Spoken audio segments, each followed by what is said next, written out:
ਦਰਸ਼ਕੋ break ਤੋਂ ਬਾਅਦ ਤੁਹਾਨੂੰ ਆਪਾਂ ਸਭ ਨੂੰ ਜੀ ਆਇਆਂ ਕਹਿੰਦੇ ਆ। ਸੋ ਹੁਣ ਆਪਾਂ ਗੱਲਬਾਤ ਕਰਨ ਜਾ ਰਹੇ ਹਾਂ ਕਿ ਪਾਕਿਸਤਾਨ ਦੇ ਫੌਜੀ ਮੁਖੀ ਜਨਰਲ ਅਮਰਜ ਬਾਜਵਾ ਨੇ ਕਿਹਾ ਹੈ ਕਿ ਭਾਰਤ ਤੇ ਪਾਕਿਸਤਾਨ ਨੂੰ ਪਿਛਲੀਆਂ ਗੱਲਾਂ ਭੁੱਲ ਕੇ ਫਿਊਚਰ ਵੱਲ ਦੇਖਣਾ ਚਾਹੀਦਾ ਹੈ।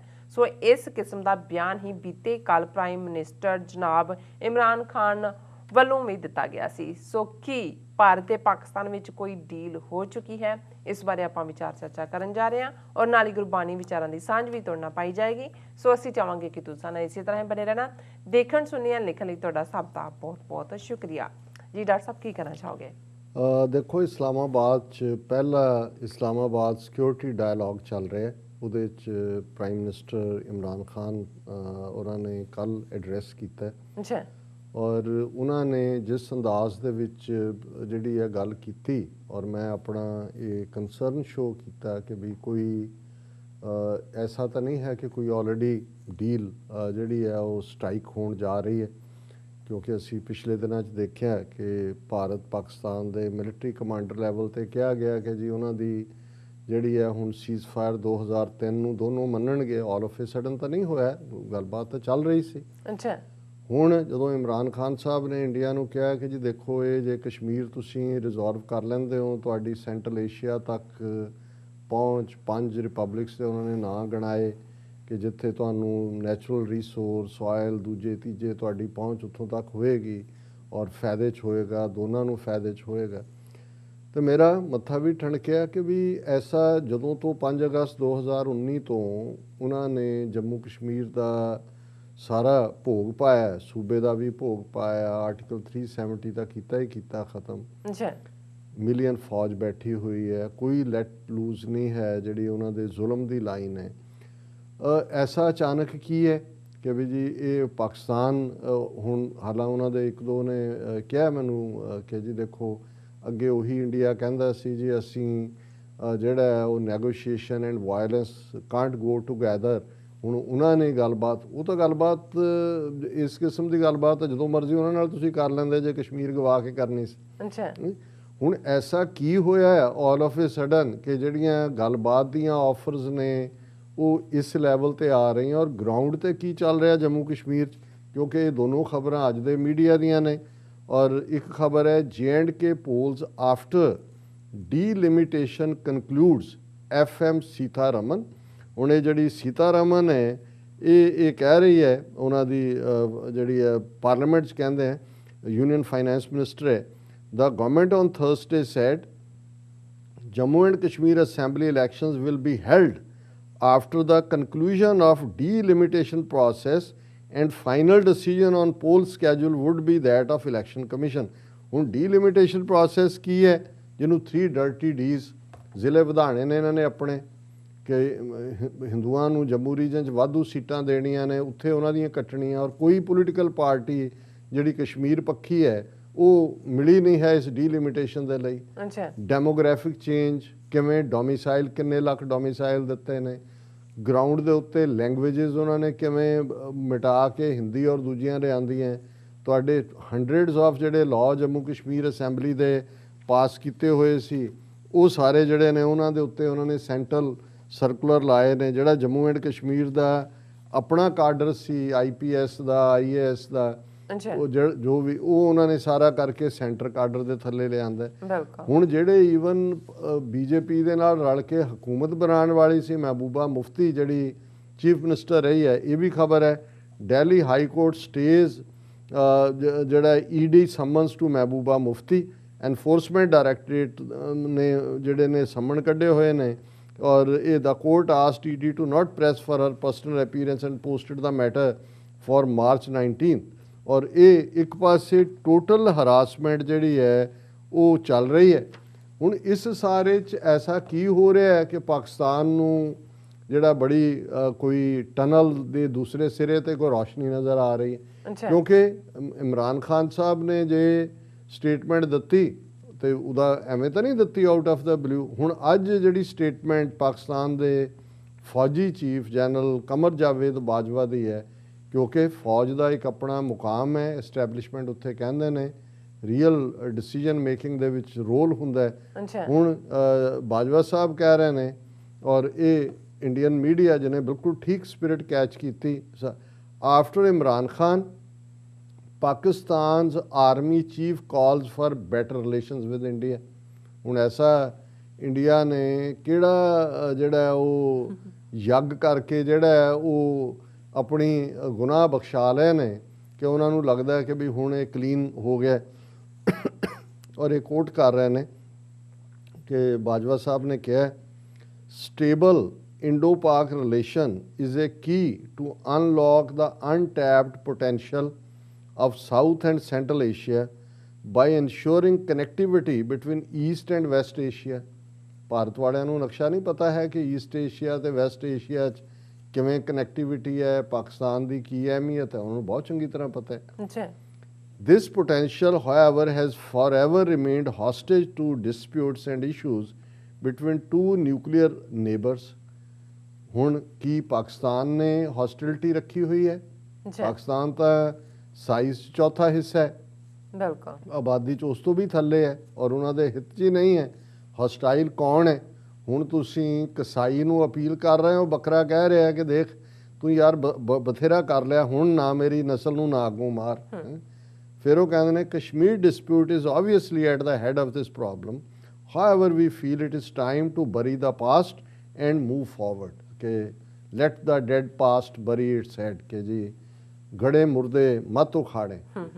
ਮੁਰਦੇ ਮਾਰੇ ਵੀ ਉਹਨਾਂ ਨੇ, ਗੱਡੇ ਵੀ ਉਹਨਾਂ ਨੇ। ਤੁਸੀਂ ਤਾਂ ਉਹਨਾਂ ਮੁਰਦਿਆਂ ਦੇ ਕੋਲ ਬੈਠ ਕੇ ਇਹ ਗੱਲ ਦਾ ਪ੍ਰਣ ਕੀਤਾ ਹੋਇਆ ਵੀ ਤੁਸੀਂ ਕੋਈ ਹੋਰ ਮੁਰਦਾ ਨਹੀਂ ਹੋਣ ਦੇਣਾ। ਅੱਛਾ। ਇਹੀ ਜਦੋਂ ਤੁਸੀਂ ਕੌਮਾਂ ਆਜ਼ਾਦੀ ਲਈ ਖਲੋਂਦੀਆਂ ਨੇ, ਉਹ ਇਹੀ ਕਹਿੰਦੀਆਂ ਨੇ ਵੀ ਮੈਂ ਆਪਣੇ ਕਿਸੇ ਹੋਰ ਭਰਾ ਨੂੰ ਨਹੀਂ ਮਰਨ ਦੇਣਾ। ਔਰ ਇਹ ਆਲ ਆਫ ਏ ਸਡਨ ਹਾਲਾ ਉਹਨਾਂ ਨੇ ਇਹ ਸਾਰੇ ਨੂੰ ਜਿਹੜਾ ਇਹ ਕਿਹਾ ਕਿ ਜੀ ਅਸੀਂ it is important to understand that without the resolution of Kashmir dispute through peaceful means, process of subcontinental rapprochement will always remain susceptible to derailment due to politically motivated bellicosity। ਹੁਣ bellicosity ਵੀ ਕੌਣ ਕਰ ਰਿਹਾ? ਤੁਸੀਂ ਫੜਾ ਮਾਰ ਰਹੇ ਹੋ। ਕੌਣ ਦਿਖਾ ਰਿਹਾ? ਜਿਹੜੇ ਅਖੰਡ ਭਾਰਤ, ਕੌਣ ਤੁਸੀਂ ਅਖੰਡ ਪਾਕਿਸਤਾਨ ਕਹਿੰਦੇ ਹੋ? ਨਹੀਂ ਹੈ। ਸੋ ਮੈਨੂੰ ਇਹ ਲੱਗਦਾ ਹੈ, ਮੈਂ ਵਿਦ ਡਿਊ ਆਨਰ, ਹਾਲਾਂ ਅਸੀਂ ਵੈਲ ਵਿਸ਼ਰ ਹੈ, ਦੋਸਤ ਹੈ, ਹਮਸਾਏ ਹੈ, ਔਰ ਜ਼ਾਹਰਾ ਤੌਰ ਦੇ ਉੱਤੇ ਅਸੀਂ ਐਡਮਾਇਰਰ ਹੈ ਇਮਰਾਨ ਖਾਨ ਸਾਹਿਬ, ਜਨਰਲ ਬਾਜਵਾ। ਲੇਕਿਨ ਮੈਨੂੰ ਇਹ ਲੱਗਦਾ ਹੈ ਵੀ ਕਿਤੇ ਨਾ ਕਿਤੇ ਦਾਲ ਦੇ ਵਿੱਚ ਕੁਛ ਨਾ ਕੁਛ ਕਾਲਾ ਲੱਗਦਾ। ਦਾਲ ਸਾਰੀ ਕਾਲੀ ਨਹੀਂ, ਇਹ ਤਾਂ ਨਹੀਂ ਹੈ ਮੈਂ ਕਹਾਂਗਾ, ਕਿਉਂਕਿ ਕਈ ਵਾਰ ਪ੍ਰੈਸ਼ਰਸ ਵੀ ਹੁੰਦੇ ਨੇ। ਬਿਲਕੁਲ ਚਾਈਨਾ ਦਾ ਪ੍ਰੈਸ਼ਰ ਹੋਏਗਾ ਪਾਕਿਸਤਾਨ ਤੇ, ਅਮਰੀਕਾ ਦਾ ਇੰਡੀਆ ਤੇ ਹੋਏਗਾ, ਕੁਛ ਨਾ ਕੁਛ ਹੋਰ ਚੱਲ ਰਿਹਾ ਹੋਏਗਾ। ਪਰ ਇੱਕ ਗੱਲ ਇਹ ਸਮਝ ਲੈਣਾ ਕਿ ਜੇ ਤੁਸੀਂ ਸਮਝਦੇ ਹੋ ਕਿ ਬ੍ਰਾਹਮਣ ਬਾਣੀਆਂ ਰਜੀਮ ਦੇ ਨਾਲ ਤੁਸੀਂ ਗੱਲਬਾਤ ਰਾਹੀਂ ਕੋਈ ਕਿਸੇ ਮਸਲੇ ਦਾ ਹੱਲ ਕੱਢ ਸਕਦੇ ਹੋ, ਪਹਿਲਾਂ ਵੀ ਤੁਸੀਂ ਇਸ ਦੇ ਉੱਤੇ ਬਹੁਤ ਜਿਹੜੇ ਨੇ ਤਜਰਬੇ ਕੀਤੇ ਹੋਏ ਨੇ, ਤੇ ਇਸ 'ਚ ਸਵਾਏ ਨਿਰਾਸ਼ਤਾ ਤੋਂ ਕੁਛ ਪੱਲੇ ਨਹੀਂ ਪਏਗਾ। ਇੱਕ ਗੱਲ ਦਾ ਧਿਆਨ ਰਹੇ ਕਿ ਵੀ ਇਹ ਜਿਹੜਾ ਇਹਨਾਂ ਦਾ ਇੱਕ ਐਨਾਲਿਸਿਸ ਇੱਕ ਸਿਆਣੇ ਨੇ ਕਿਤੇ 19ਵੀਂ ਸਦੀ 'ਚ ਕੀਤਾ ਸੀ ਕਿ ਬ੍ਰਾਹਮਣ ਐਟ ਯੋਰ ਥਰੋਟ ਔਰ ਐਟ ਯੋਰ ਫੀਟ, ਕਿ ਜਾਂ ਤੁਹਾਡੇ ਗਲ ਨੂੰ ਪਏਗਾ ਜਾਂ ਪੈਰੀ ਪਏਗਾ। ਚੀਨ ਨੇ ਬੰਦੇ ਦਾ ਪੁੱਤ ਨੂੰ ਬਣਾਇਆ ਹੋਇਆ। ਇਸ ਵੇਲੇ ਜੇ ਤੁਸੀਂ ਇਹਨਾਂ ਨੂੰ ਕੋਈ ਵੀ ਇਸ ਕਿਸਮ ਦਾ ਵੇ ਆਊਟ ਦਿੰਦੇ ਹੋ, ਗੱਲਬਾਤ 'ਚੋਂ ਨਿਕਲਣਾ ਟਿਕਾਣਾ ਕੁਛ ਨਹੀਂ ਹੈ। ਅਲਟੀਮੇਟਲੀ ਬੇਈਮਾਨ ਦੇ ਨਾਲ ਤੁਸੀਂ ਕੀ ਗੱਲਬਾਤ ਕਰੋਗੇ? ਅੱਜ ਹਾਲਾਤ ਹੋਰ ਨੇ, ਜਦੋਂ ਹੋ ਗਿਆ ਹੈ ਉਸ ਸਾਰੇ 'ਚੋਂ ਨਿਕਲ ਗਏ, ਫਿਰ ਜਿਵੇਂ ਸਿੱਖਾਂ ਨਾਲ ਧੋਖਾ ਕੀਤਾ ਕਹਿਣਗੇ ਜੀ ਸਰਕਮਸਟੈਂਸਿਸ ਹੈਵ ਨਾਊ ਚੇਂਜਡ। ਪਰ ਇਸ ਸਾਰੇ 'ਚੋਂ ਇਹ ਹੋਏਗਾ ਤੇ ਕਿ ਕਸ਼ਮੀਰੀਆਂ ਦੇ ਮਨਾਂ 'ਚ ਕਿਤੇ ਨਾ ਕਿਤੇ ਸ਼ੱਕ ਦੀ ਲਾਈਨ ਭਾਰਤ ਵਾਲੇ ਵਾੜ ਵੀ ਸਕਦੇ ਨੇ। ਤੇ ਜੇ ਅਸੀਂ ਕੰਸਰਨਡ ਹੈ ਵੀ ਕੋਈ ਐਸਾ ਤਾਂ ਨਹੀਂ ਹੈ, ਤੇ ਫਿਰ ਬਹੁਤ ਕੁਛ ਤਾਂ ਕਸ਼ਮੀਰੀਆਂ ਦਾ ਇਸ ਸਾਰੇ ਦੇ ਨਾਲ ਜੁੜਿਆ ਹੋਇਆ। ਔਰ ਕਨਕਲੂਜਨ ਤੋਂ ਪਹਿਲਾਂ ਜਿਵੇਂ ਅਸੀਂ ਕਬੀਰ ਸਾਹਿਬ ਦੀ ਬਾਣੀ ਤੇ ਵਿਚਾਰ ਕਰਦੇ ਹਾਂ, ਉਹਨਾਂ ਦੇ ਜਿਹੜੇ ਨੇ 240+ ਸ਼ਲੋਕ ਉਹ ਅਸੀਂ ਵਿਚਾਰ ਲਏ ਨੇ। ਅੱਜ ਜਿਹੜੇ ਉਹਨਾਂ ਦੇ ਸ਼ਬਦ ਨੇ, ਫੁੱਲ ਹਿਮਸ ਨੇ, ਉਹ ਅੱਡ ਅੱਡ ਰਾਗਾਂ ਦੇ ਥੱਲੇ ਨੇ, ਕਿਉਂਕਿ 31 ਰਾਗਾਂ ਦੇ ਵਿੱਚ ਗੁਰੂ ਗ੍ਰੰਥ ਸਾਹਿਬ ਦੀ ਬਾਣੀ ਹੈ। ਔਰ ਸ਼੍ਰੋਮਣੀ ਰਾਗ ਜਿਹੜਾ ਉਹ ਸ੍ਰੀ ਰਾਗ ਹੈ।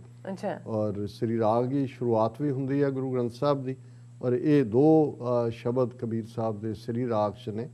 ਪਹਿਲਾ ਇਹ ਹੈ ਜਿਹੜਾ ਅੱਜ ਅਸੀਂ ਵਿਚਾਰ ਰਹੇ ਹਾਂ, ਜਿਸ ਨੂੰ ਗੁਰੂ ਅਰਜਨ ਸਾਹਿਬ ਨੇ ਹਦਾਇਤ ਕੀਤੀ ਹੈ ਕਿ ਇਹ ਏਕ ਸਵਾਨ ਕਹਿ ਘਰ ਗਾਵਣ।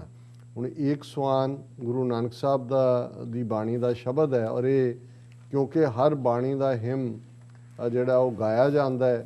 ਪਹਿਲਾਂ ਜਿਹੜੇ ਨੇ ਉਹ ਦੂਸਰੇ ਸਾਜ਼ਾਂ ਨਾਲ ਸੀ, ਜਿਨ੍ਹਾਂ ਨੂੰ ਅਸੀਂ ਤੰਤੀ ਸਾਜ਼ ਕਹਿੰਦੇ ਹਾਂ। ਹੁਣ ਤਾਂ ਹਾਰਮੋਨੀਅਮ ਨੇ ਸਾਰਿਆਂ ਦਾ ਬੇੜਾ ਗਰਕ ਕੀਤਾ ਹੋਇਆ, ਲੇਕਿਨ ਮਤਲਬ ਘਰ ਦਾ ਮਤਲਬ ਗਾਉਣ ਦੇ ਨਾਲ ਤਾਲੁਕ ਹੈ ਕਿ ਵੀ ਇਸ ਨੂੰ ਉਸ ਸੁਰ ਨਾਲ ਰਲਾ ਕੇ ਗਾਉਣਾ, ਕਿਉਂਕਿ ਏਕ ਸਵਾਨ ਕਹਿ ਘਰ ਗਾਵਣਾ ਦੀ ਤਾਕੀਦ ਹੈ ਕਿ ਕਿਉਂਕਿ ਥਾਟ ਪ੍ਰੋਸੈਸ ਵੀ ਇੱਕੋ ਹੀ ਰਨ ਹੁੰਦੀ ਹੈ। ਔਰ ਆਮ ਤੌਰ 'ਤੇ ਸ਼ਬਦ ਦੇ ਵਿੱਚ ਜਿੱਥੇ ਰਹਾਓ ਲਫ਼ਜ਼ ਹੁੰਦਾ, ਇਹਦਾ ਮਤਲਬ ਭਾਵੇਂ ਪੌਜ਼ ਹੈ, ਪਰ ਉਹ ਸ਼ਬਦ ਦਾ ਸੈਂਟਰਲ ਆਈਡੀਆ ਹੁੰਦਾ। ਬਿਲਕੁਲ ਕੁਝ ਸ਼ਬਦ ਐਸੇ ਨੇ ਜਿਹਦੇ 'ਚ 2 ਜਾਂ 3 ਰਹਾਓ ਵੀ ਨੇ।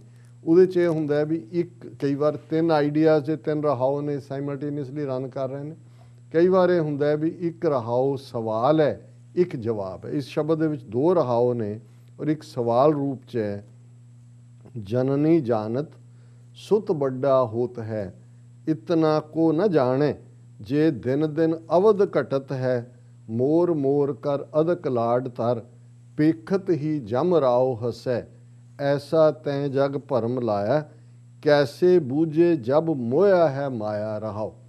ਹੁਣ ਇਹ ਮੌਤ ਦੀ ਰਾਣੀ, ਬੱਚਾ ਵੱਡਾ ਹੋ ਰਿਹਾ, ਮਾਂ ਪਿਓ ਖੁਸ਼ੀ ਮਨਾ ਰਹੇ ਨੇ ਕਿ ਮੇਰਾ ਪੁੱਤਰ ਜਵਾਨ ਹੋ ਰਿਹਾ ਹੈ, ਮੇਰੀ ਧੀ ਵੱਡੀ ਹੋ ਰਹੀ ਹੈ। ਪਰ ਕਬੀਰ ਸਾਹਿਬ ਕਹਿੰਦੇ ਨੇ ਕਿ ਭਾਈ ਜਨਨੀ ਜਾਨਤ ਸੁਤ ਵੱਡਾ ਹੋਤ ਹੈ। ਮਾਂ ਸਮਝਦੀ ਹੈ ਕਿ ਪੁੱਤਰ ਵੱਡਾ ਹੋ ਰਿਹਾ, ਪਰ ਇਹ ਕੋਈ ਨਹੀਂ ਜਾਣਦਾ ਕਿ ਉਹਦੀ ਉਮਰ ਘਟ ਰਹੀ ਹੈ।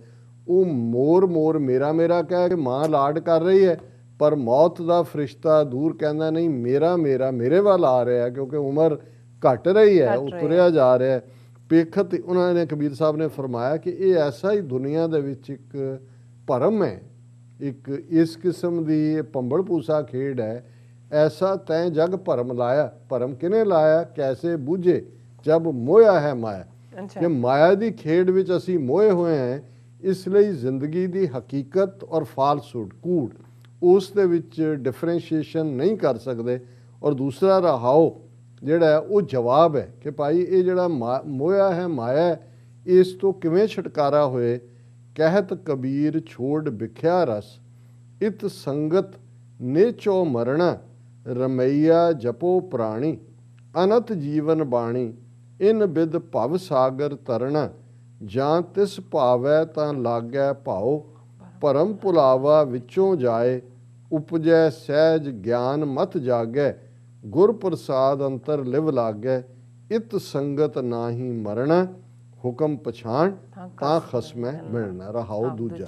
ਹੁਣ ਉਹ ਪਹਿਲੇ ਦਾ ਜਵਾਬ ਕਿ ਭਾਈ ਕੈਸੇ ਬੂਝੇ ਜਬ ਮੋਇਆ ਹੈ ਮਾਇਆ, ਹੁਣ ਉਹਦਾ ਜਵਾਬ ਹੈ ਕਹਿਤ ਕਬੀਰ ਛੋੜ ਵਿਖਿਆ ਰਸ, ਇਤ ਸੰਗਤ ਨੇਚੋ ਮਰਨਾ।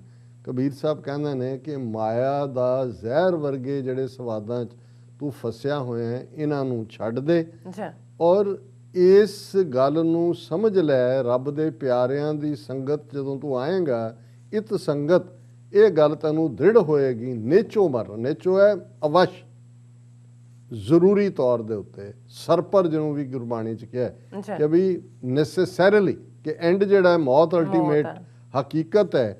ਜਦੋਂ ਤੈਨੂੰ ਇਹ ਗੱਲ ਸਮਝ ਆਏਗੀ ਤੇ ਵਿਖਿਆ ਰਸ, ਇਹ ਜਿਹੜੇ ਜ਼ਹਿਰੀਲੇ ਸਵਾਦ ਨੇ ਕਾਮ ਕ੍ਰੋਧ ਲੋਭ ਮੋਹ ਹੰਕਾਰ ਦੇ, ਇਹਨਾਂ ਤੋਂ ਤੂੰ ਬਚੇਗਾ।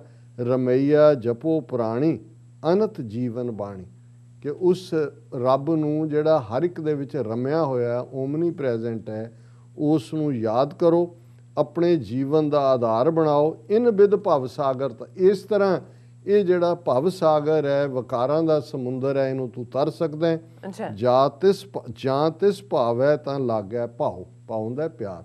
ਹਾਂ, ਅਲਟੀਮੇਟਲੀ ਇਹ ਰੱਬ ਦੇ ਹੱਥ ਹੈ। ਜੇ ਰੱਬ ਚਾਹੇ ਤੇ ਤੇਰੇ ਅੰਦਰ ਆਪਣੀ ਮੁਹੱਬਤ ਪੈਦਾ ਕਰ ਦੇ, ਭਾਉ ਪਿਆਰ ਪੈਦਾ ਕਰ ਦੇ, ਭਰਮ ਭੁਲਾਵਾ ਵਿੱਚੋਂ ਜਾਏ। ਜਦੋਂ ਪਿਆਰ ਦੀ ਦੌਲਤ, ਇਸ਼ਕ ਦੀ ਦੌਲਤ ਅੰਦਰ ਆ ਜਾਂਦੀ ਹੈ, ਫਿਰ ਭੁਲੇਖੇ ਔਰ ਭਰਮ ਦੂਰ ਹੋ ਜਾਂਦੇ ਨੇ। ਉਪਜੈ ਸਹਿਜ ਗਿਆਨ ਮਤ ਜਾਗੈ, ਅੰਦਰ ਇੱਕ ਸਹਿਜ ਦੇ ਵਿੱਚ ਆ ਜਾਂਦਾ ਹੈ, ਟਿਕਾ ਦੇ ਵਿੱਚ ਆ ਜਾਂਦਾ ਹੈ, ਮਤ ਦੇ ਵਿੱਚ ਗਿਆਨ ਹੁੰਦਾ ਹੈ, ਇੰਟੈਲੈਕਟ ਹੁੰਦਾ ਹੈ, ਰੱਬ ਦੀ ਹਕੀਕਤ ਦਾ ਗਿਆਨ ਹੁੰਦਾ ਹੈ। ਗੁਰ ਪ੍ਰਸਾਦ ਅੰਤਰ ਲਿਵ ਲਾਗੈ, ਗੁਰੂ ਦੀ ਕਿਰਪਾ ਦੇ ਨਾਲ ਅੰਦਰ ਦੀ ਸੁਰਤ ਰੱਬ ਦੇ ਨਾਲ ਜੁੜ ਜਾਂਦੀ ਹੈ।